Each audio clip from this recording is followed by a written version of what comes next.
Bonjour à tous, je suis Alexandre, analyste crypto basé à Bruxelles.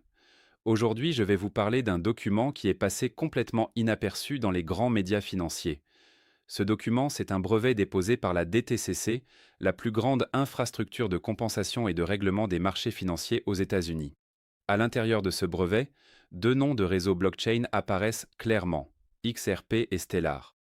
Ce que ce brevet révèle sur l'avenir de la finance mondiale est structurel, vérifiable, et la plupart des gens sont passés à côté. Je vais vous expliquer tout cela point par point avec des exemples concrets pour que chaque concept soit parfaitement clair. Alors installez-vous confortablement parce que ce que vous allez apprendre dans cette vidéo va changer la façon dont vous lisez l'actualité financière.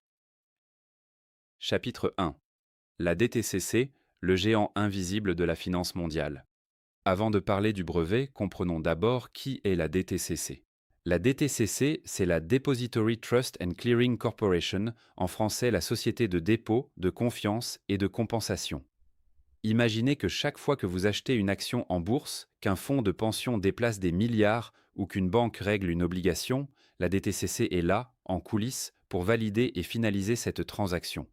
Pour vous donner une idée de son échelle, la DTCC traite chaque année plus de 2 500 000 milliards de dollars en transactions, c'est-à-dire 2,5 quadrillions. Pour rendre ce chiffre concret, le PIB mondial total est d'environ 100 000 milliards de dollars par an. Cela signifie que la DTCC traite 25 fois la richesse produite par toute la planète en une seule année.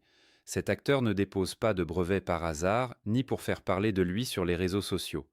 Quand la DTCC dépose un brevet, ses équipes juridiques et techniques y travaillent pendant des mois, parfois des années. Un brevet est un plan d'ingénierie, pas une déclaration d'intention, c'est la description technique d'un système que l'on est en train de construire. Chapitre 2. Le brevet DTCC, ce que les documents révèlent. Le brevet s'intitule Systems and Methods for Managing Digital Liquidity Tokens, en français système et méthode pour gérer des jetons de liquidité numérique. Ce brevet a été assigné conjointement à la DTCC et à une société nommée Securency, qui travaille précisément avec les réseaux XRP et XLM, le token de Stellar. Son statut est en attente d'approbation finale au moment où je vous parle. Le brevet contient plus de 29 diagrammes techniques détaillant comment ce système va fonctionner.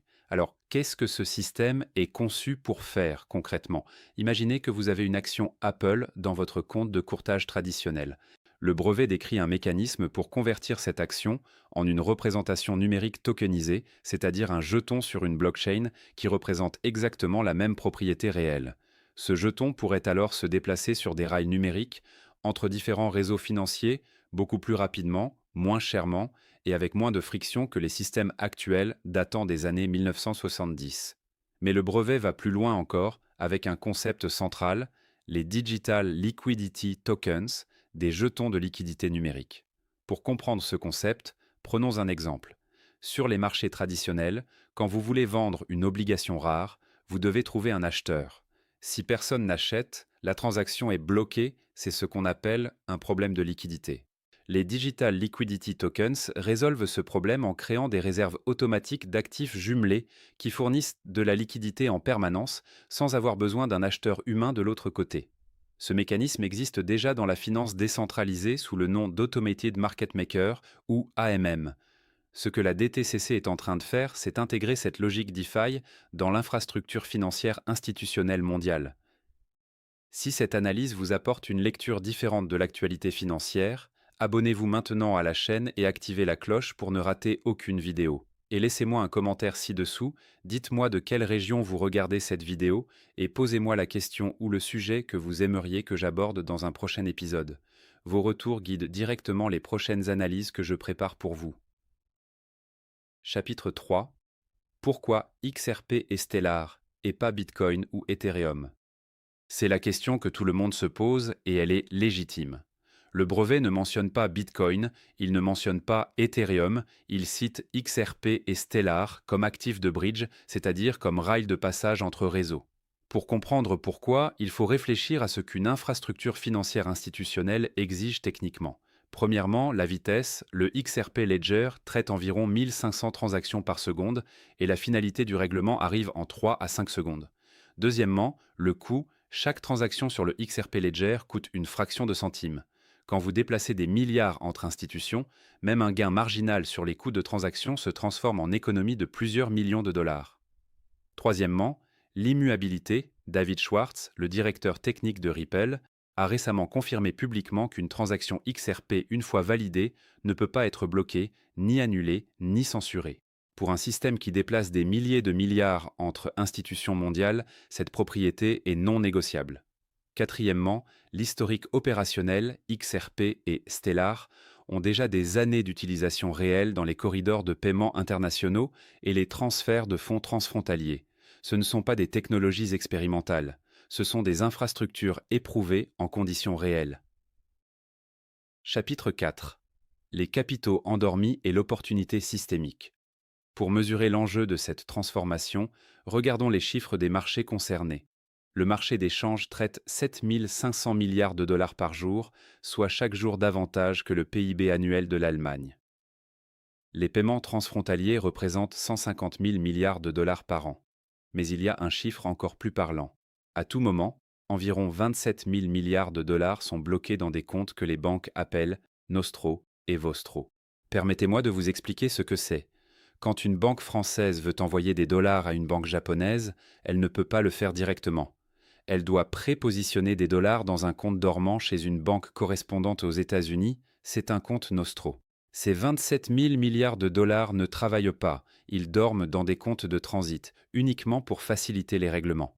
Un système de liquidité tokenisé sur des rails comme le XRP Ledger pourrait libérer une partie de ce capital immobilisé en remplaçant ces réserves dormantes par des mécanismes de liquidité en temps réel.